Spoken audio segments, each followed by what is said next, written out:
अब कांग्रेस के किसी नेता का इंटरव्यू करना हो तो 1 घंटे का पहले आपको उसकी भूमिका बनानी पड़ती है कि ये पार्टी है ना, इसमें फिर इतने सारे गोत्र हैं, फिर कोई शाहरुख खान है ना, उसमें फिर कोई भूपेंद्र सिंह हुड्डा है, और इन तमाम खेमों के बीच में एक खेमा, जैसे उधर मैं अभय जी को कहता हूँ, अभय चौटाला को कहता हूँ 1 मैन आर्मी, तो इधर कांग्रेस में भी दक्षिण हरियाणा में एक 1 मैन आर्मी के तौर पर कैप्टन अजय यादव देखे जाते हैं।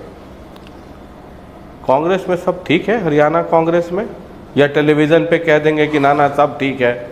नहीं, जो आप लोगों को दिखाई पड़ता है वो सब ऐसे ही है, फालतू वाली बात है। देखिए, ऐसा है कि कांग्रेस के अंदर आज के समय में जो परसेप्शन है आम आदमी का, वो ये है कि कांग्रेस जो है वो सत्ता में इस बार ज़रूर आएगी।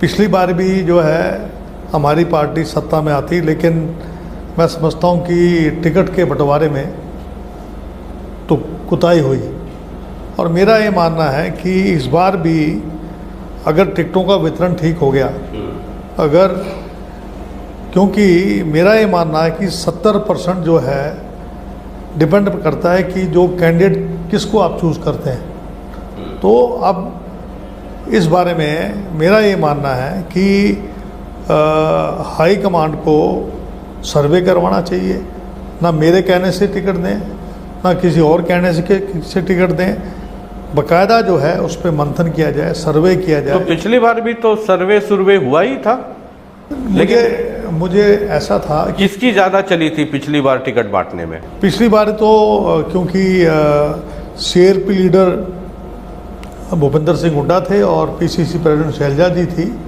तो ज़्यादा तो उन्हीं की चली थी। तो मेरा ये मानना है कि अभी कैंपेन कमेटी का जो चेयरमैन है उसको स्क्रीनिंग कमेटी में के अंदर बिठाया जाता है। मेरा ये मानना है कि स्क्रीनिंग कमेटी का जो चेयरमैन है वो ऐसा होना चाहिए जो दूध का दूध और पानी का पानी मुंह पे कह सके, चाहे कोई कितना ही बड़ा नेता हो। और मैं ये मानता हूँ कि अगर हमने सही कैंडिडेट दे दिए तो हमारी 60 से ऊपर ज़्यादा सीटें आएंगी हरियाणा में। तो मतलब वो सही आदमी कौन होगा? हरियाणा से किसी को ढूंढना होगा या श्रीलंका बांग्लादेश जाना होगा ढूंढने के? देखिए, ऐसा है कि कोई भी मैं CLP लीडर था 2005 में, भजन लाल जी PCC प्रेसिडेंट थे, दोनों नॉन जाट थे, कोई जाट वाली बात तो थी नहीं।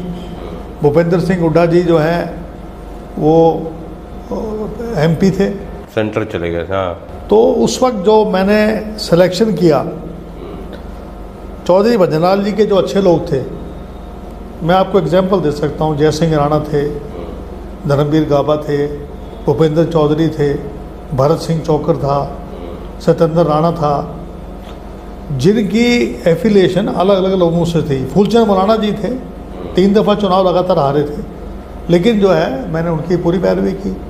और आपने देखा होगा कि सही सिलेक्शन करने की वजह से, क्योंकि मैंने जो भजन लाल जी के खेमे से लोग थे उनकी, मैंने जो अच्छे आदमी थे उनकी सपोर्ट करी, और भूपेंद्र सिंह हुड्डा जी के साथ, और या जिनको मैं पर्सनली जानता था कि वो जीतने वजह महेंद्र प्रताप जी हैं, वो भी। ये बात 2005 की कर रहे हैं? 2005 की मैं बता रहा हूँ। लेकिन 2005 में आपकी और भजन लाल जी की भूमिका थी। हाँ, लेकिन मैं तो जब रणदीप सुरजेवाला जी का, जब मैं इसी संसद मार्ग में जब इंटरव्यू कर रहा था, तो मैंने पूछा, ये मसला वहाँ उठा था टिकट वाला। उन्होंने कहा कि देखिए 2005 में, है ना, मैंने और भजन लाल जी ने तय किया था, उसके बाद सारी जवाबदेही भूपेंद्र सिंह हुड्डा की है। अब आप कह रहे हैं 2005 में आप, देखिए 67 सीट आई थी, और रणदीप सुरजेवाला वर्किंग प्रेसिडेंट थे। जैसे आप 4 वर्किंग प्रेसिडेंट बना रखे हैं ना, उस तरह के वर्किंग प्रेसिडेंट थे। ये जो 4 वर्किंग प्रेसिडेंट हैं तो मोहर वाले हैं, नाम वाले हैं। तो उसी तरीके से रणदीप सुरजेवाला जी उस टाइम भजन लाल खेमे में थे। तो मेरी जो है राष्ट्रीय अध्यक्ष से बात हुई, क्योंकि मैं करीबन 7 महीने रहा मैं वर्किंग CLP लीडर, और फिर मैंने उनसे मुलाकात की, तो मैंने उनसे बोला कि भाई इस प्रकार की बात चल रही है कि वर्किंग प्रेसिडेंट और प्रेसिडेंट बैठेंगे। उन्होंने कहा नहीं, आप बैठेंगे, और मेरा नोटिफिकेशन बाकायदा हुआ है CLP लीडर। अच्छा। और द्विवेदी जी उस टाइम हमारे प्रभारी थे और मोतीलाल वोरा जी वो उस टाइम हमारे ऑब्जर्वर थे। और मेरा ये मानना है कि इसमें रणदीप सिंह जी बहुत वरिष्ठ नेता हैं, शायद इतिहास के साथ उनको तोड़ मरोड़ नहीं करनी चाहिए। अगर सही मायने में किसी का रोल था तो कैप्टन अजय सिंह का और चौधरी भजनलाल का था। हमने भूपेंद्र सिंह हुड्डा जी के जो अच्छे कैंडिडेट थे उनको टिकट दी। और आप देखिए कि सुरजेवाला के इनके जो पिता थे वो भी एमएलए बने, ये भी एमएलए बने, क्योंकि इनके मुकाबले में ओम प्रकाश चौटाला चुनाव लड़ रहा था। तो इसलिए कि अगर बायदी वो चुनाव हार जाते हैं, इसलिए उनके फादर को टिकट दी थी कैथल से, ताकि वो वहाँ से जाके लड़ सकें। तो मुझे एक एक चीज़ याद है।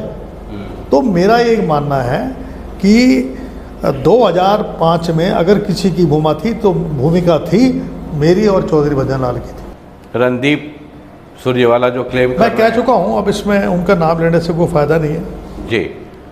2005 के बाद जो जितने टिकट बटे, आप 2009 में देख लीजिए, मेरा कोई रोल नहीं था, 40 सीट आई। 2014 में तो मैं खुद ही अपना चुनाव हार गया था, तो उस टाइम हमारी सीट जो है 21 सीटें आई थी। मतलब उस टिकट बंटवारे में आपका कोई रोल नहीं था 2005 के बाद? मेरे कहने से मात्र 2 टिकटों में रिकमेंडेशन मेरे से मांगी थी, उनको टिकट मिली। अब यहाँ से बादशाहपुर से टिकट दी, मेरा कोई रोल नहीं था। शरद यादव जी के रिश्तेदार थे, उनको टिकट दे दी। कितनी वोट आई? 12,000 वोट। यहाँ से सुखबीर कटारिया को टिकट दिलाई गई, कितने वोट आए? 15,000 वोट या 22,000 वोट आए होंगे। कितने में से? 4 लाख में से। आप मुझे बताइए, सोना में जब मैं एमपी का चुनाव लड़ा तो मेरे को 55,000 वोट मिले, और जो वहाँ से उम्मीदवार था उसको 13 या 14 या 15,000 वोट मिले, और मुझे गुड़गांव से 44,000 वोट मिले, और तकरीबन 48,000 वोट मिले मेरे को बादशाहपुर से पिछली बार। और पिछली बार तो ये था कि पुलवामा अटैक की वजह से एक तरीके से माहौल बदल गया था। ठीक है, हम उस पर आते हैं, अभी उसमें आएंगे। ये जब आप पार्टी की बात कर रहे हैं, 10 साल हो गए होंगे मुझे लगता है, जब आप बिना संगठन के हरियाणा में तो 2-3 चुनाव भी लड़ दिए बिना संगठन का ही। हाँ। कई अध्यक्ष आए गए लेकिन संगठन नहीं बन पाया। 2014 के अंदर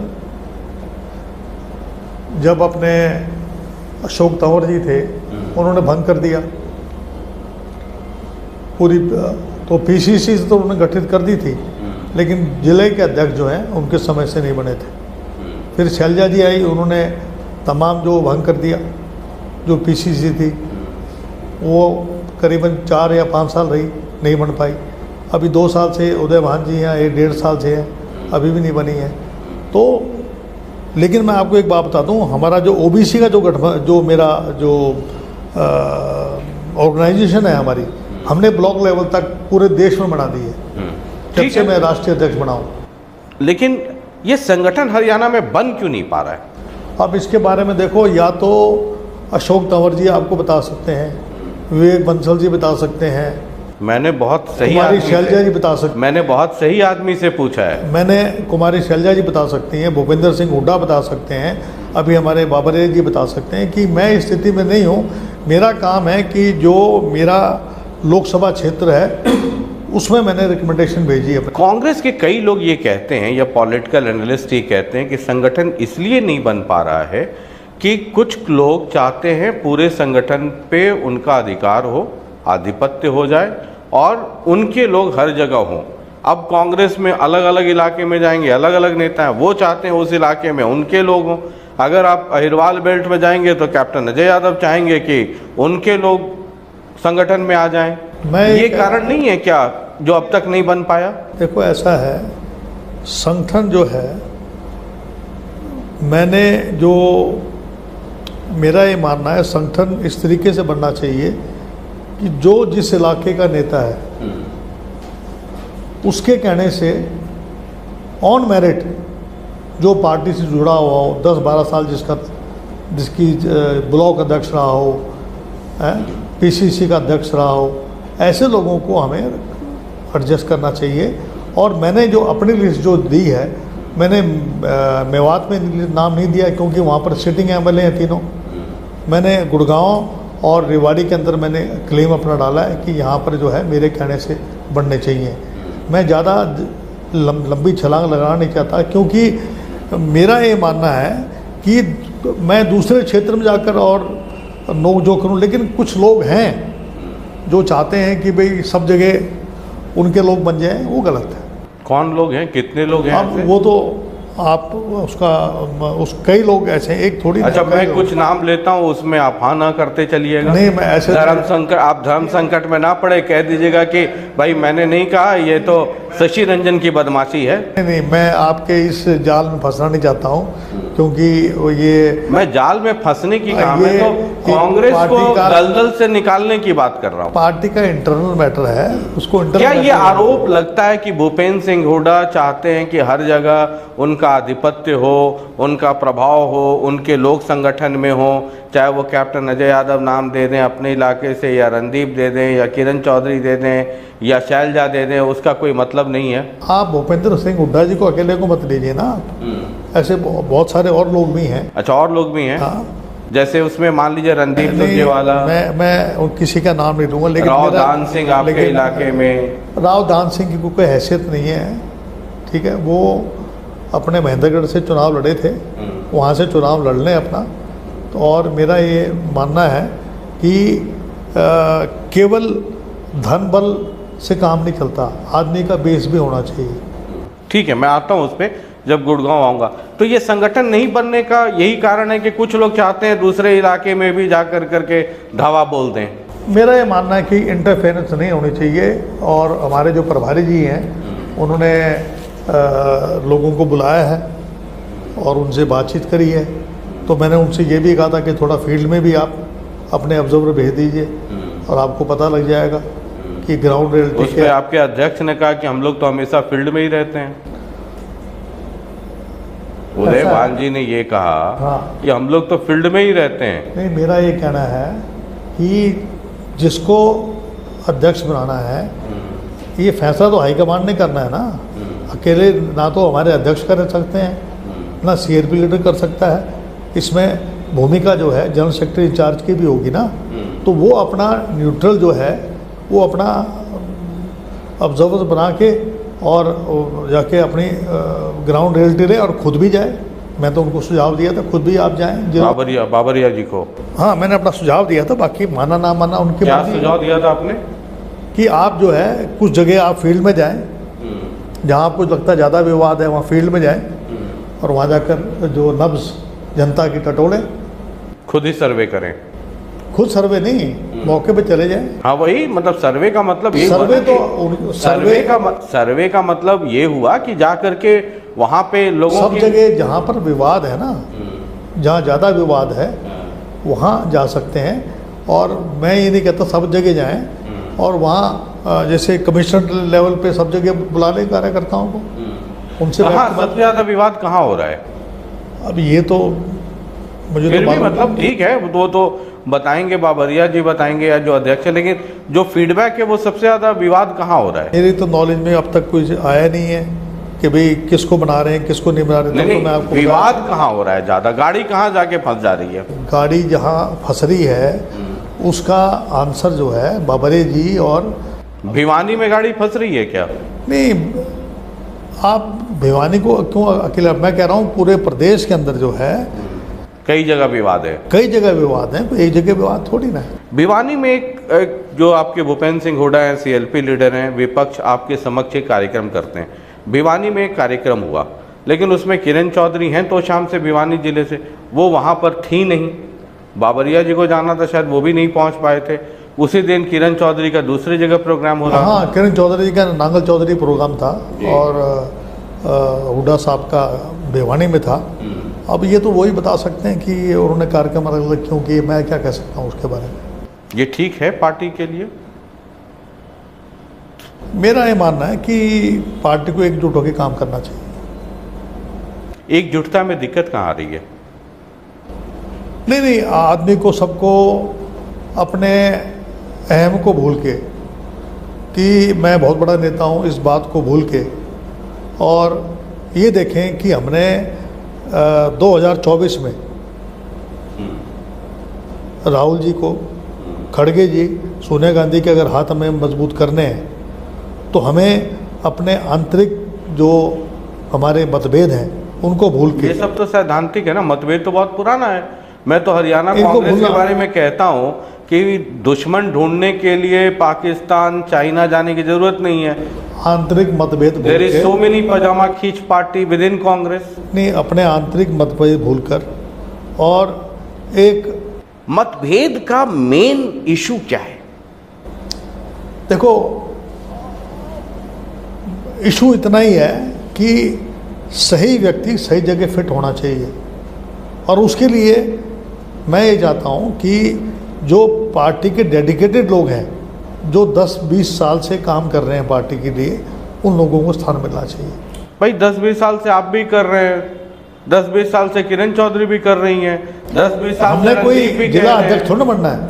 जिला अध्यक्ष की बात नहीं कह रहा मैं कह रहा हूँ जिनको जिला अध्यक्ष आप बनाना चाहते हैं उनकी सेवाएं कम से कम 10 साल की तो होनी चाहिए पार्टी के लिए। अच्छा, आप ये थोड़ी ना है कि आप बाहर से पकड़ के किसी को बना दें आप। तो मेरा ये मानना है ऑन मेरिट काम चले। और बाबरे जी के बारे में इतना मैं कह सकता हूँ कि वो उन्होंने मध्य प्रदेश में काम किया है, बहुत बढ़िया उनकी, मैंने कई लोगों से मेरे पर टेलीफोन आए कि वो बहुत सोच समझकर और कदम उठाते हैं, और आते ही उन्होंने जो है कई लोग ये कहते हैं, खास करके भूपेंद्र सिंह हुड्डा कैंप के लोग कहते हैं कि माइनस भूपेंद्र सिंह हुड्डा हरियाणा कांग्रेस में कोई कांग्रेस नहीं है, कोई वजूद नहीं है कांग्रेस का।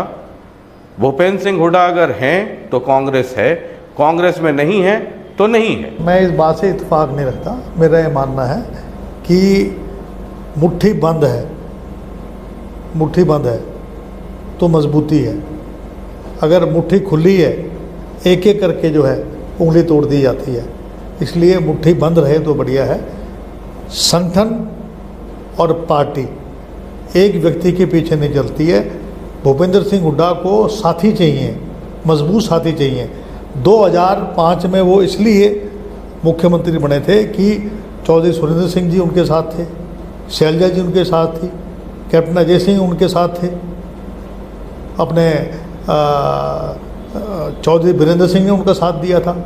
तो मजबूती मिली, वो एक मुट्ठी बन गई थी जिसने भजनलाल जी का मुकाबला करके वो मुख्यमंत्री बने।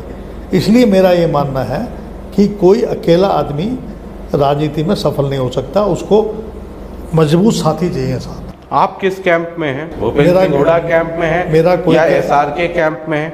आजकल एसआरके ग्रुप जो है वो चंडीगढ़ में हर हफ्ते 2-4-5 दिन पे एक प्रेस कॉन्फ्रेंस कर रहे हैं, उसमें आजकल 3 से 13 हो रहे हैं, कुछ कई एमएलएस भी उसमें जा रहे हैं।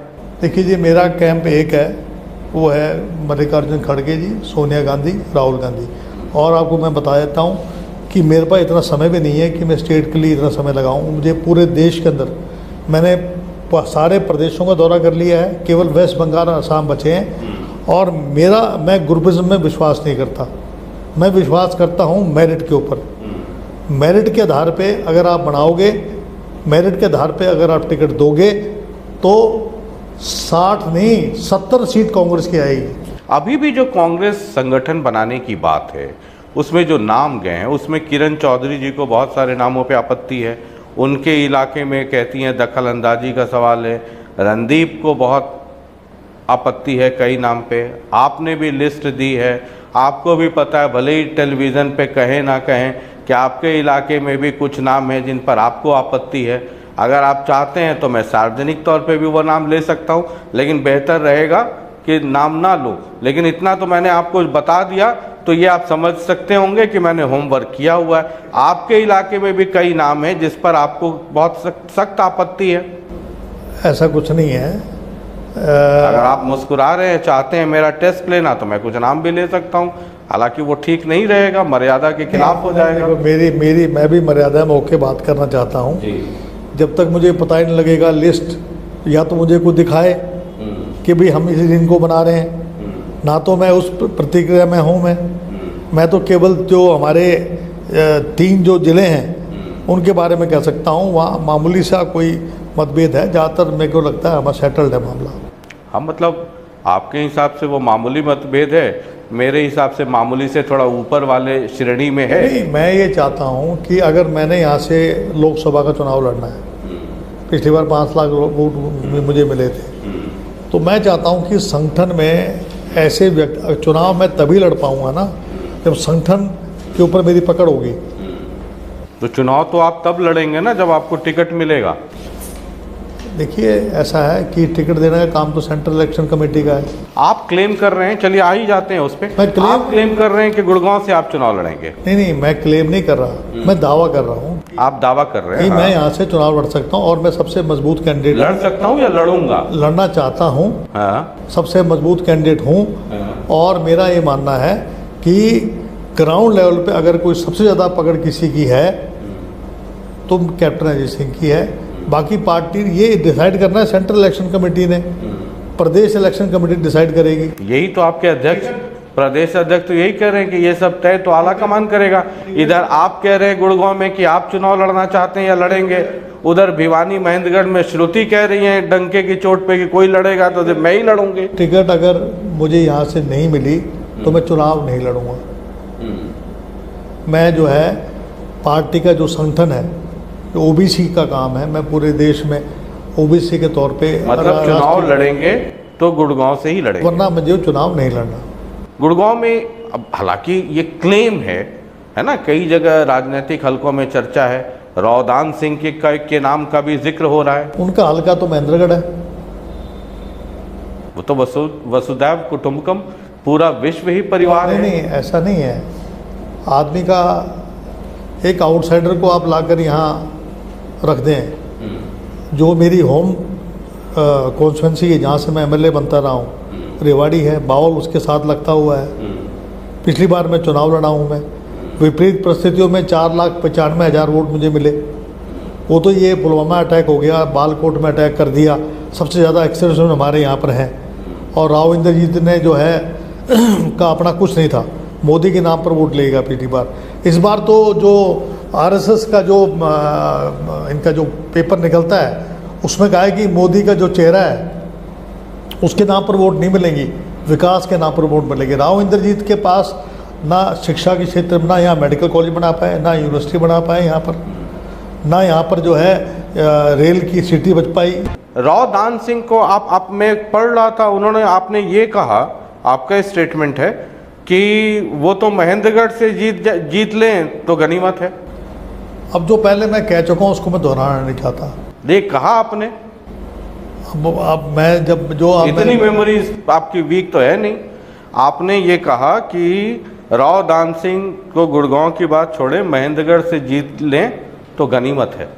देखो, मैं आपसे कह तो रहा हूँ मैं कि जो बात एक बार मैं कह चुका। महेंद्रगढ़ से उनकी जीत पे आपको क्यों डाउट है, या आपने गुड़गांव के खुंदक में ये बात कही? नहीं, ऐसा है कि मेरा ये मानना है कि जिस व्यक्ति का जितना स्तर हो, आदमी को जितनी लंबी चादर हो उतनी पैर फैलाने चाहिए। तो उनके चादर का साइज आपने नापा है? देखो, ये तो जनता नापेगी, टिकट लेके देख लें।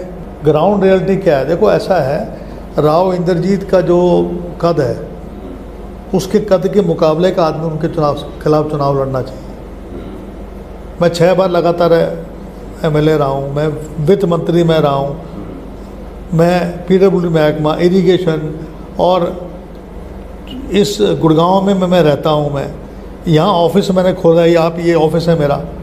यहाँ पर मैं 2014 से लगातार, 2023 हो गया है, मैं 9 साल से यहाँ काम कर रहा हूँ। मैं ग्राउंड लेवल तक, वहाँ तक मैं काम कर रहा हूँ। तो मेरा ये मानना है कि अगर पार्टी को अगर चाहिए सीट चाहिए गुड़गांव, तो उनको मुझे टिकट देनी चाहिए। बाकी तो मैंने कह दिया, सेंट्रल इलेक्शन कमेटी आखिरी फैसला करने वाली है, वो टिकट देगी तो हम लड़ेंगे, नहीं तो हम कह देंगे भाई ठीक है, हम अपना पार्टी का संगठन काम करेंगे। क्योंकि मतलब अगर पार्टी ने रौदान सिंह को टिकट दे दिया, फॉर एग्जांपल, अभी तो हाइपोथेटिकल है, तो जब क्या होगा उस वक्त देखा जाएगा, तो फिर आप मदद नहीं करेंगे रौदान सिंह को? अरे भैया, जब मेरे पास पूरे देश में ओबीसी के जो कैंडिडेट्स हैं, वहाँ भी तो समय देना पड़ेगा ना। पूरा समय मैं यहाँ थोड़ी बैठा रहूँगा। मतलब ओबीसी का रावदान सिंह को अगर गुड़गांव का टिकट मिल गया तो अपने ही पार्टी के कैंडिडेट को आप बीच मझधार में छोड़ के चले जाएंगे? मैं जार में क्यों छोड़ूंगा, मैं 1-2 दिन यहाँ लगाऊंगा, लेकिन मेरे को फिर या आप इंतजाम कर देंगे कि उनका नाव सही किनारे पे लग जाए? नहीं, मेरे इंतजाम करने से ना करने से कोई फर्क नहीं पड़ता। जब जनता मूड बना लेती है तो वो अपना फैसला करती है। अगर रावदान सिंह को दिया गया गुड़गांव से तो जीत की संभावना कम है। वो तो वक्त बताएगा।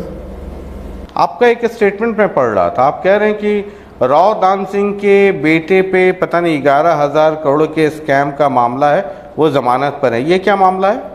ये तो सर्वविदित है। क्या है मामला? ये सर्वविदित है। कौन सा स्कैम है उनके बेटे पे? इसके बारे में मैं कोई कमेंट नहीं करना चाहूँगा, क्योंकि मैं एक बार कोई बात जो कह चुका हूँ उसको तो दोबारा दोहराना नहीं चाहता। लेकिन ये जो आपने कहा है ये सही है, जिम्मेदारी के साथ कहा होगा आपने, आप तो गंभीर व्यक्ति है। मेरा ये मानना है कि आप इसकी खुद ही तहकीकात कर लें। जी, लेकिन कहा है ना आपने पास्ट में। मैं पास्ट में जो बात कह चुका हूँ उसको दोहराना नहीं चाहता। आपने ये कहा कि रावदान सिंह के बेटे पे 11,000 करोड़ के स्कैम का मामला है, वो जमानत पर है। देखिए, मैं एक बात जो बात कह देता हूँ उसको दोबारा दोहराता नहीं हूँ। आपने कहीं ये भी जिक्र किया कि जब गुड़गांव में टिकट की बात चल रही थी तो मैं जानता हूँ आप बड़े इमोशनल हैं, बड़े भावुक हैं, वैसा आदमी दिल का भी साफ होता है। आपने कहीं ये भी कहा कि 2019 के चुनाव का रिजल्ट देख लो, मुझे तो भूपेंद्र सिंह हुड्डा से भी ज़्यादा वोट आए थे, 34% शायद आपको यहाँ से वोट आए थे। हाँ, मैंने ये कहा था कि सबसे अगर कम वोटों से कोई जीता तो दीपेंद्र जीता था। मुझे मिले 34% वोट, हुड्डा साहब को मिले 27% वोट, श्रुति को मिले 24% वोट। जो वो था वो तो मैंने परसेंटेज बताई थी। मतलब उसका कोई मसला भी तो होगा ना बताने का कारण? नहीं, वो तो ये था जब बातचीत होती है। क्योंकि आपको पता है रावदान सिंह बहुत क्लोज हैं भूपेंद्र सिंह हुड्डा के। मैं भी क्लोज हूँ भूपेंद्र सिंह हुड्डा से। ये कि आपको किसने कह दिया कि भूपेंद्र सिंह हुड्डा के क्लोज मैं नहीं हूँ? मैं तो शैलजा के भी नज़दीक हूँ। वो उनके दिल में एक जगह रखते हैं रावदान सिंह। नहीं, मैं मेरे दिल में भी और उनके दिल में भी आजकल हमारे मतभेद खत्म हो गए हैं। मेरे भूपेंद्र सिंह हुड्डा के मतभेद खत्म हो गए हैं। क्योंकि मैंने तो आपको रूठते हुए भी देखा है जब आप मिनिस्टर थे। तो है जी, आप जब मिनिस्टर थे, भूपेंद्र सिंह हुड्डा चीफ मिनिस्टर थे, तो आपको रूठते हुए भी देखा है मैंने। वो तो समय बीत चुका है। तो अब मतभेद खत्म हो गए हैं आपके? हमारे कोई मतभेद नहीं है। हम चाहते हैं कि रोहतक और लोकसभा और गुड़गांव जो लोकसभा है, पिछली बार हमारे मतभेदों की वजह से नुकसान दोनों को हुआ। दीपेंद्र को भी हुआ, मेरे को भी हुआ। हम नहीं चाहते कि दोबारा रिपीट हो। तो अब समझौता हो गया है? समझौता नहीं होता, पार्टी में मिलके चलना चाहिए। हाँ, तो वही मतलब दोस्ती हो गई, उसको सेटिंग भी कहते हैं, सेटिंग हो गई। सेटिंग नहीं होती। अच्छा, इसे कहते हैं कि मिलके मतलब पर्यायवाची शब्द हैं ये सब, दोस्ती, सेटिंग, एडजस्टमेंट, ये सब इलेक्शंस के वर्ड हैं। सेटिंग वो करते हैं जो 2 नंबर का काम करते हैं। यहाँ 1 नंबर की बात है। हमने कहा कि हम आपकी मदद करेंगे, आप हमारी मदद करो, मिलके चलेंगे ताकि आगे हमें कामयाबी मिले। तो जब इतनी दोस्ती हो गई है ना कि तुम कुछ 2 कदम तुम चलो, 2 कदम हम, फिर ये बीच में रावदान सिंह की चर्चा क्यों हो जाती है? आप एक काम कीजिए ना, आप उनसे भूपेंद्र सिंह हुड्डा जी से ही पूछ लीजिए। ये तो मैं पूछूंगा जब उनका कहूंगा। आप उनसे पूछ लीजिए कि अच्छा बेहतर कैंडिडेट कौन है, वही बता देंगे आपको। आप जब देवेंद्र हुड्डा से पूछ लीजिए कि भाई यहाँ से गुड़गांव से अच्छा कैंडिडेट कौन है, तो वही बता देंगे कौन अच्छा कैंडिडेट है। मेरे कहने की जरूरत नहीं। तो मतलब टिकट देने में दीपेंद्र हुड्डा का भी रोल होगा? नहीं, मैं ये नहीं कह रहा। आप कह रहे हो ना कि भूपेंद्र सिंह हुड्डा से दोस्ती हो गई है और उनके दिल के अंदर जो है दान सिंह बैठा हुआ है। दिल के अंदर बैठने से बात नहीं बनेगी। ग्राउंड रियलिटी क्या है वो आप भूपेंद्र सिंह हुड्डा जी से पूछ लीजिए। ठीक है, आप ये कह रहे थे कि पिछला चुनाव पुलवामा है ना, बालाकोट स्ट्राइक, उसका बड़ा नुकसान हो गया। इस बार 24 जनवरी को राम मंदिर का उद्घाटन हो जाएगा, यूसीसी आएगा, अभी तो ज्ञानवापी का भी मसला आ गया। ऐसा है कि उससे बड़े मसले हो जाए। 370 का धारा 370 का मसला है। कर्नाटका में इन्होंने सारे एक्सपेरिमेंट कर लिए थे। प्रधानमंत्री मोदी जी जो है आपके वाराणसी भी गए थे, उज्जैन भी गए थे। वहाँ पर आपने देख लिया क्या हालत हुई है महाकाल के मंदिर में।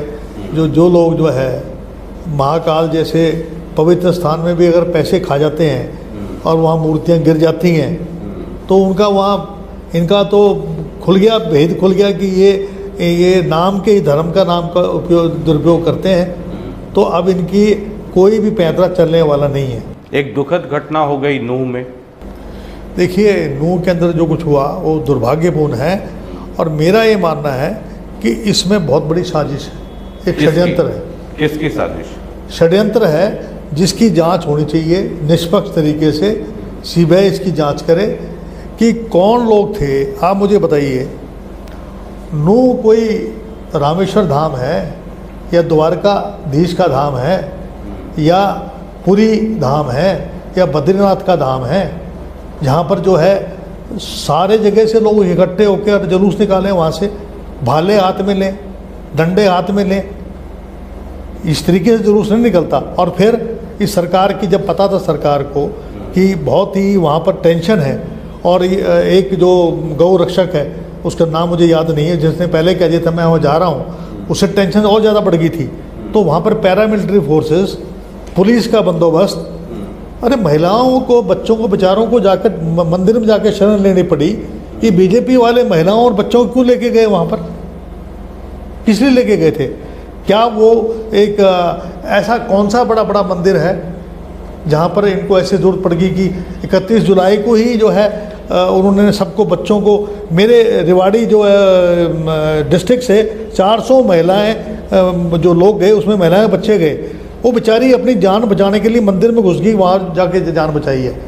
तो मेरा ये मानना है कि इसमें भारतीय जनता पार्टी का हाथ है। वो चाहते हैं कि ध्रुवीकरण का मामला हो जाए और गुड़गांव में जैसे पिछली बार ध्रुवीकरण करके बालाकोट का अटैक करके और चुनाव जीत गए थे, ये भी उसका एक हिस्सा है। चलिए, राव इंद्रजीत सिंह कितने बड़े चैलेंज होंगे आपके लिए? राव इंद्रजीत, आप लोग दोनों के बीच की जो मोहब्बत है ये आज की तो है नहीं, ये तो वर्षों पुराने हीर रांझा के समय की मोहब्बत है ये। देखिए राव इंद्रजीत सिंह जी का 4 दफ़ा यहाँ से सांसद रहे। गुड़गांव में यूनिवर्सिटी नहीं है, यूनिवर्सिटी का वायदा किया था। गुड़गांव में मेडिकल कॉलेज नहीं है। गुड़गांव में सिविल हॉस्पिटल तोड़ दिया, उसको नया नहीं बनाया। गुड़गांव में डिफेंस यूनिवर्सिटी बननी थी, वो नहीं बना पाए। आपके मेवात में यूनिवर्सिटी बननी थी, वो नहीं बना पाए। मेवात में यूनिवर्सिटी बननी थी, वो नहीं बना पाए। और आपका रेल की सिटी कह रहे थे मैं बजा दूंगा मेवात में, वो नहीं बजी। एम्स के मामले में अब तक शिलान्यास नहीं करा पाए। अगर शिलान्यास कर भी देंगे तो क्या 6 महीने में बिल्डिंग बन जाएगी क्या? वो तो 2024 में जो सरकार बनेगी, और वो बनेगी 26 का जो हमारा इंडिया अलायंस है उसकी सरकार बनेगी और वो बनाएगी वहाँ पर एम्स, वो यहाँ पर सिविल हॉस्पिटल बनाएगी, वो यहाँ पर रेवाड़ी में बस स्टैंड नहीं बन पाया, रेवाड़ी में लड़कों का कॉलेज नहीं बन पाया। तो किया क्या राव इंद्रजीत ने? राव इंद्रजीत के पास अब क्या है, इनको मुद्दा एक ही मिल रहा है कि धर्म के नाम से ऊपर उत्पाद यहाँ मचवा दो और लोग बाग कहेंगे कि भाई हिंदू खतरे में नहीं है, इनकी कुर्सी खतरे में है। ठीक है, कुछ सवाल हैं जो आपसे करना चाहते हैं। बनवारी लाल जी है, जरा सुनिए। जिस एम्स का आप जिक्र कर रहे हैं उस एम्स की बात कर रहे हैं वो। हमारे एम्स जैसी सौगात हमारे क्षेत्र को मिली हुई है और उस पर जल्दी ही, जैसे माननीय मुख्यमंत्री जी ने भी कहा, माननीय राव इंद्रजीत सिंह जी ने भी कहा कि वो प्रधानमंत्री जी के संपर्क में और जल्दी ही इसका शिलान्यास करवाएं। कुछ नहीं है, उन्हीं की सरकार में मतलब उन्होंने ये प्रस्ताव रखा था तो करवाते। हमारी सरकार में तो कोई प्रस्ताव ही नहीं था जी। तो ये खामियां उनकी सरकार की, उन्हीं की सरकार की है, करवाते ना अपने सरकार में। ये एम्स की बात, ये एम्स का ही जिक्र है, छोटा सा चंक लिया हमने।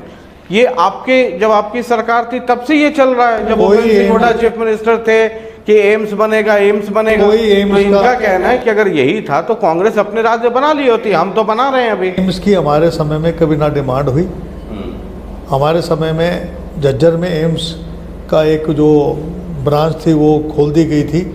हमारे टाइम में मेडिकल कॉलेज की बात हुई थी पीपीपी मोड के ऊपर। हाँ। वो जो है हमने बकायदा धीरा खंडेलवाल जी ने पीपीपी मोड के ऊपर एक आदमी को भी किसी एक व्यक्ति को, बड़ी फर्म थी उससे बातचीत भी कर ली थी। माजा स्वराज में बकायदा ज़मीन नाम कर दी गई थी मेडिकल कॉलेज के नाम, लेकिन इस सरकार ने आने के बाद उसको ठंडे बस्ते में डाल दिया। एक आम आदमी पार्टी के रिप्रेजेंटेटिव हैं, वो भी आपसे बात करना चाहते हैं, मदन लाल। कैप्टन अजय सिंह जी 6 बार विधायक रहे हैं और इन्होंने रेवाड़ी के अंदर जो किया है वो आपके सामने है। ना तो कैप्टन अजय सिंह ने कुछ किया यहाँ पे और ना उनके बेटे विधायक जी कर रहे हैं। अगर कैप्टन अजय सिंह के टाइम पे जब रात मतलब 6 साल तक विधायक रहे तो यूनिवर्सिटी जी आनी चाहिए थी, एजुकेशन ही आना चाहिए था, या टेक्नोलॉजी आनी चाहिए थी। यहाँ पे ना कोई नया प्लांट है ना कोई कुछ और है, तो इन्होंने किया क्या? इन्होंने कुछ नहीं किया, केवल जनता को बेवकूफ़ बनाया और आज भी जनता बेवकूफ़ बनाने के चक्कर में घूम रहे हैं। देखिए ऐसा है, रेवाड़ी की बात मैं बताऊँ। रेवाड़ी में इंदिरा गांधी यूनिवर्सिटी मैंने बनवाई, पॉलिटेक्निक कॉलेज बनवाया, खरखड़ा में गवर्नमेंट कॉलेज बनवाया, रेवाड़ी में लड़कियों का कॉलेज बनाया, वार म्यूजियम बनवाया, आपका mini secretariat, judicial complex, Rezangla park, आपका रेड क्रॉस भवन, बाल भवन। यानी कि ऐसी कौन सी चीज़ है सिवाय मेडिकल कॉलेज और एम्स के? यूनिवर्सिटी आपके गुड़गांव में नहीं है, मैंने वहाँ यूनिवर्सिटी बनवा दी, और वो भी रूरल एरिया में, जिसका फ़ायदा पटौदी के लोगों को भी हो रहा है, धारोड़ा के लोगों को भी हो रहा है। ये कह रहा है कुछ भी नहीं किया। अब इसके कहने से भी कुछ नहीं हुआ। और रेवाड़ी का जो सिविल हॉस्पिटल है उसकी नई बिल्डिंग भी मैंने बनवाई। केवल एक सर्कल रोड का काम था, जो धर्मवीर जो एमपी थे उनके साले को या किसी उनके रिश्तेदार को वो काम दे दिया गया था, उसको काम पूरा नहीं किया उन्होंने, धूल उड़ती रही, उसका खमियाजा मुझे भुगतना पड़ा। जो सर्कुलर रोड था, सर्कल रोड था। वरना रेवाड़ी के अंदर, रेवाड़ी में जब मैं 89 में चुनाव लड़ा, पीने का पानी नहीं था। कैनाल बेस स्कीम मैंने कालागाम बनवाई, कैनाल बेस स्कीम मैंने लिसाना बनवाई, और सीवरेज सिस्टम को था ही नहीं, सारा सीवरेज सिस्टम रेवाड़ी में मैंने करा मैंने। और जितनी भी जो कॉलोनीज थी उनके अंदर इतने इतने गड्ढे थे, हाथी उसमें चला जाता था, वहाँ पर सारा भर कर टाइल्स लगा के सीवरेज सिस्टम मैंने करवाया। ये जो व्यक्ति है इसकी उम्र जो है मेरे से ज़्यादा होगी मेरे ख्याल से। इससे पूछिए कि रेवाड़ी में 89 में क्या हालात थे। पानी आता था मसानी से और मुश्किल से 10 मिनट पानी आता था। आज रेवाड़ी के अंदर कितने सेक्टर बन गए। रेवाड़ी के अंदर जब मैं पहला चुनाव लड़ा तो वोट थी कितनी, 35 या 40 हज़ार वोट थी। आज 1.5 लाख वोट रेवाड़ी शहर में है। कहाँ से इतना बड़ा शहर बन गया? कितने सेक्टर कैसे बन गए? क्योंकि वहाँ पानी की व्यवस्था करी, सेक्टर्स हमने काटे। आप देखिए, हमने वहाँ एक लड़कियों कॉलेज की बिल्डिंग बनवाई, उसमें एक किसी एनजीओ को इन्होंने दे दिया। और लड़कियों का स्कूल, वहाँ पर काम आज तक पूरा नहीं हुआ। 10-9 साल हो गए, रामविलास शर्मा पत्थर रख के गए थे जब शिक्षा मंत्री थे, आज तक वो बिल्डिंग नहीं बनी। बॉयज़ कॉलेज जो है लड़कों के स्कूल में चल रहा है, उसकी बिल्डिंग नहीं बनी। इनकी ये बताएं, आप वाले ने मेरी बात तो कर दी, चिरंजीव ने अभी जो है रेवाड़ी के अंदर जो है उसने उस सरकार नहीं है उसकी, उसको जो है 5 करोड़ रुपए दिए थे, उसने दे दिए। एक बार 2 करोड़ रुपए मेरे उसने दे दिए, और हमेशा आवाज़ उठाता है, चाहे अरेंजमेंट की बात हो, चाहे वो आपके गंदे पानी की बात हो। अभी आप मुझे बताइए, मसानी बराज के अंदर गंदा पानी डाल दिया, अनट्रीटेड वाटर, और मुख्यमंत्री अभी वहाँ दौरे पे आए थे, उसका कोई समाधान नहीं किया। मैं कहता हूँ क्या उसमें के अंदर ट्रीटमेंट प्लांट नहीं लग सकता? पानी, खड़ा पानी जो है उसको किसान कैसे इस्तेमाल करेगा? उसका एक ही तरीका है कि रेवाड़ी का जो गंदा पानी है, जो ट्रीटेड वाटर है, वो ड्रेन नंबर 8 में जोड़ दें। चलते पानी को किसान उठा लेगा, लेकिन खड़े पानी को किसान नहीं उठाएगा। और जो केमिकल युक्त पानी जो भिवाड़ी से आता है, 9 साल तक समाधान क्यों नहीं किया इन्होंने?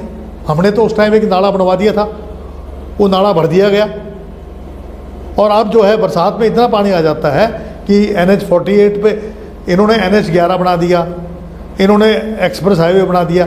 NH-48 पे क्या हालात है, अगर आप यहाँ से रेवाड़ी जाएं तो आप 2 घंटे में रेवाड़ी पहुँचते हैं, 2.5 घंटे में। और अगर ये जाम ना हो, बॉटल नेक कहाँ है? बिलासपुर में बॉटल नेक है, आपके धारवाड़ा के अंदर बॉटल नेक है, जहाँ पर ये गंदा पानी आगे इकट्ठा हो जाता है और सड़क टूट जाती है। तो बॉटल नेक्स को क्यों नहीं ख़त्म करते ये लोग? यानी इतना पैसा वहाँ लगा दिया। एक और INLD विकास कार्य कप्तान साहब के टाइम में भी कागजों में हुए। अगर विकास कार्य कप्तान साहब के टाइम में भी हुए होते तो आज सड़कों के हालात जो आप देख रहे हैं वो ये नहीं होते। आज जो कप्तान साहब बोल रहे हैं वो उस टाइम भी यही बोलते थे कि मेरी CM साहब से नहीं बनती, हुड्डा साहब से नहीं बनती। जब राव इंद्रजीत सिंह जी कांग्रेस में थे तो वो भी यही बोलते थे मेरी हुड्डा साहब से नहीं बनती। इन लोगों ने विकास नहीं किया, इन सब लोगों ने मिलकर रेवाड़ी का विनाश किया है। अगर रेवाड़ी का कोई विकास हुआ तो एकमात्र इंडियन नेशनल लोकदल की सरकार के टाइम में हुआ है। जो बड़ी परियोजनाएं हुई वो सब इंडियन नेशनल लोकदल की सरकार में हुई। कप्तान साहब महज हर बार अपना एक ढिंडोरा पीटते वो यूनिवर्सिटी लेकर आए, लेकिन वो भी रीजनल सेंटर की आधारशिला रखी गई थी तो वो लोकदल की सरकार में रखी गई थी। कि कप्तान साहब के शासनकाल में भी जो नौकरियां लगी वो उनके अपने चहेतों की लगी, वो आम आदमी नौकरी नहीं कर पाए। ये जो श्रीमान जी बोल रहे हैं, इन्होंने पत्थर रखा लिसाना गांव में रीजनल सेंटर का, जबकि नीरपुर में बनना चाहिए था। नीरपुर में मैंने भजनलाल जी से रीजनल सेंटर का पत्थर रखवाया। जब भूपेंद्र सिंह हुड्डा जी आए तो वहाँ काम पहले रीजनल सेंटर बनवाया, उसको फिर यूनिवर्सिटी बनवाया। और लिसाना में जहाँ इन्होंने रीजनल सेंटर का पत्थर रखवाया था वहाँ पर पॉलिटेक्निक बनवाई। और ये क्या कह रहे हैं कि ओम प्रकाश चौटाला ने तो पत्थर रख के चला गया था, 1 पैसा नहीं लगाया। ये मुझे बता दें कि ओम प्रकाश चौटाला ने अपने समय में रेवाड़ी को क्या दिया? एक भी योजना, या तो खट्टर साहब ने 2 काम किए हैं रेवाड़ी के लिए। एक तो बहुत बढ़िया रेस्ट हाउस बनाया है रेवाड़ी के अंदर, एक गुड़गांव में बहुत अच्छा रेस्ट हाउस बनाया है जिसके दर्शन आज हम कर लेते अगर वहाँ जाते तो। और एक बीजेपी का दफ्तर यहाँ अच्छा बनाया है और एक रेवाड़ी बनाया है। उसके अलावा इनकी कोई एक भी उपलब्धि हो तो ये बता दें। ये तो सच है ना कि चाहे आप रहे हो चाहे रॉ इंद्रजीत सिंह जी रहे हो, ये हमेशा आप लोग दोनों, ये आप लोगों का कहना रहता था कि भूपेंद्र सिंह हुड्डा हमारी बात नहीं मानते हैं, है ना। अगर वो मानते तो इस इलाके का डेवलपमेंट ज़्यादा होता। ये तो ऑन रिकॉर्ड आप लोग कई बार कह चुके, आप भी और रॉ इंद्रजीत सिंह दोनों। भूपेंद्र सिंह हुड्डा जी से भले ही मेरी नहीं बनती थी, लेकिन काम के मामले में चाहे मुझे हाई कमांड का सहारा लेना पड़े, चाहे मैं उनसे पर्सनली बात करता था, मेरा काम रुका नहीं। सर्कुलर रोड के भी पैसे मुझे लेट मिले, और वो भी जो है क्योंकि धर्मवीर सिंह जो अब MP हैं उनका रिश्तेदार था, उसने जो है जानबूझ के किया या क्या किया, वो वहाँ जाकर उनके इलेक्शन में काम करने लग गया। उसका खमियाजा मुझे भुगतना पड़ा कि 2014 का मैं अभी इसने कहा कि सर्कुलर रोड नहीं बना पाए।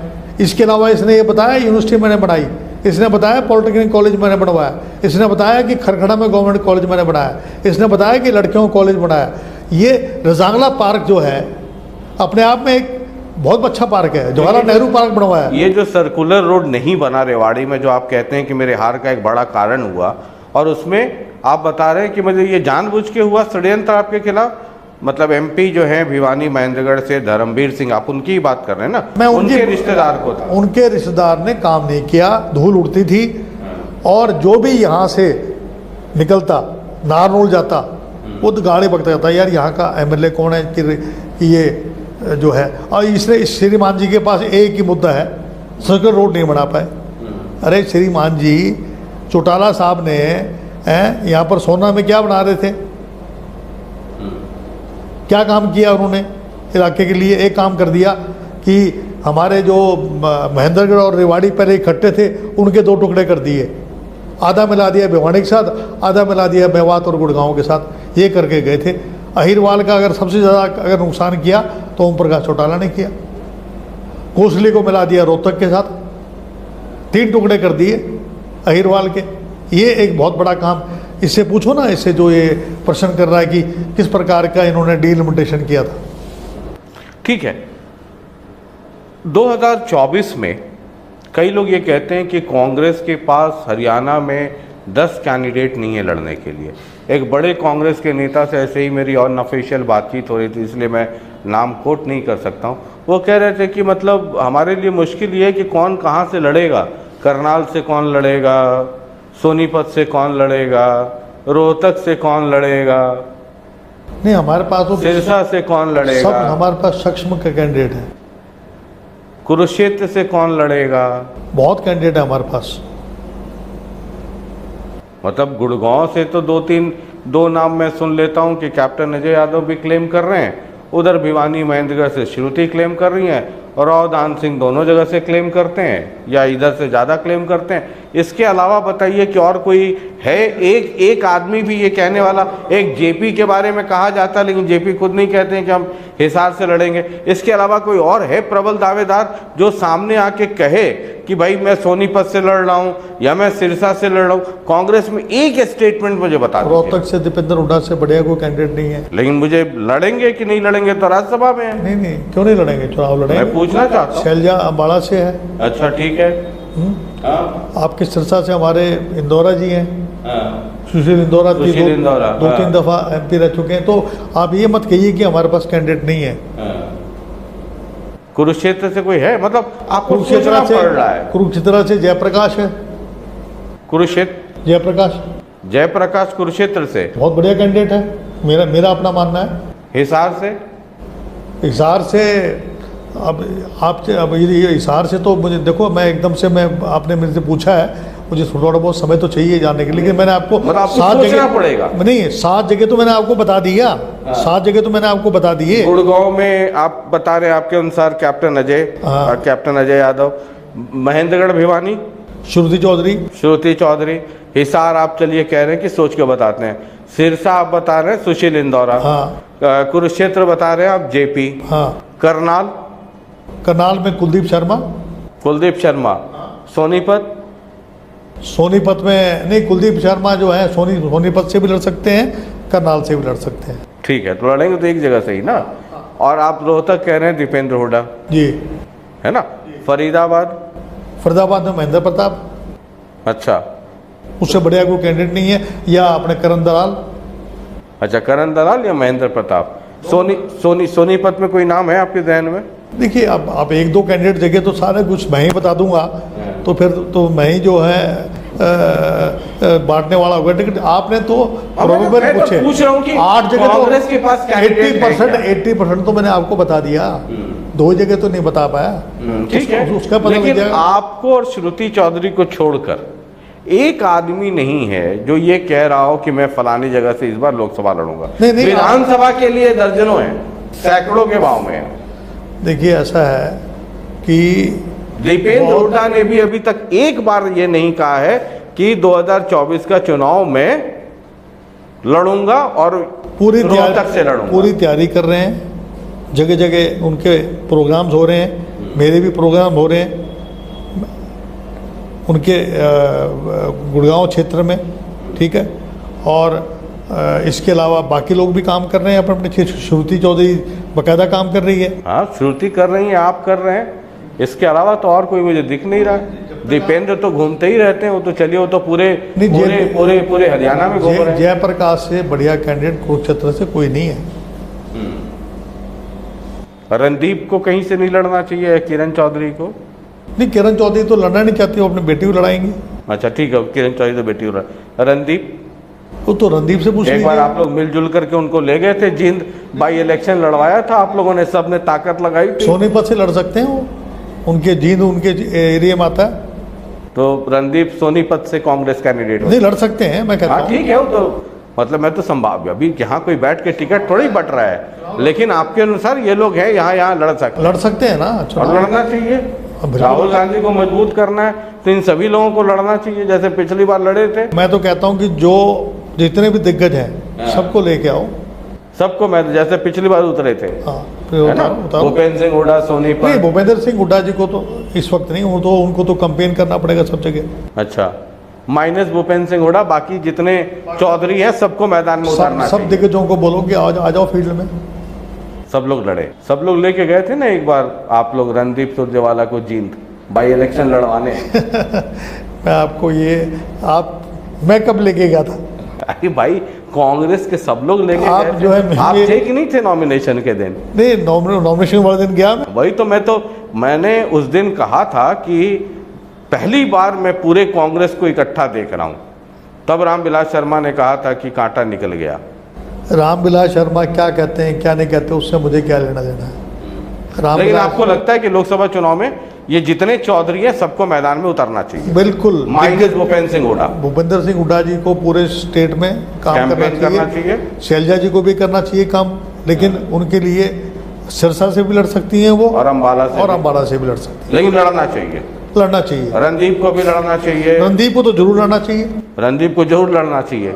और सोनीपत या कुरुक्षेत्र, तो सोनीपत सोनीपत से या कुरुक्षेत्र से भी लड़ सकते हैं वो। हाँ, कुरुक्षेत्र से भी। कैथल उनके एरिया में आता है। हाँ, तो सोनीपत या कुरुक्षेत्र से लड़े। लड़ना चाहिए। लड़े। चलिए सर। आदमी को रण में आना चाहिए। हाँ, तब रणदीप नाम होता है। हाँ, है ना, घर में बैठ करके रणदीप नाम नहीं हो सकता, या तो मैदान में आना चाहिए। रण के वीर बनो। रण के वीर बनो। ठीक है, सुन रहे होंगे आपके मित्र, है ना? ठीक है सर, बहुत बहुत शुक्रिया बातचीत के लिए। Thank you. तो कैप्टन अजय यादव हैं, अपने अंदाज के लिए जाने जाते हैं, और प्रोग्राम ख़त्म होते होते उन्होंने हेडलाइन ये दिया कि अगर रण बांकुरा बनना है तो रणभूमि में आओ। ये ड्राइंग रूम में बैठ करके कोई योद्धा नहीं बन सकता, और कह रहे हैं कि सब लोग आए मैदान में, और 2024 में मैदान में उतरेंगे तब तो राहुल गांधी का हाथ मजबूत करेंगे। बहरहाल देखते चलिए कांग्रेस में क्या क्या होता है और हरियाणा में क्या क्या होता है। बहुत बहुत शुक्रिया, नमस्कार। और अगले एपिसोड में एक और योद्धा, एक और मेहमान, समझते चलिए आप भी, हम भी समझ रहे हैं 2024 में क्या होगा। जो भी होगा बहुत इंटरेस्टिंग होगा, और ख़ास करके हरियाणा में। बहुत बहुत शुक्रिया, नमस्कार।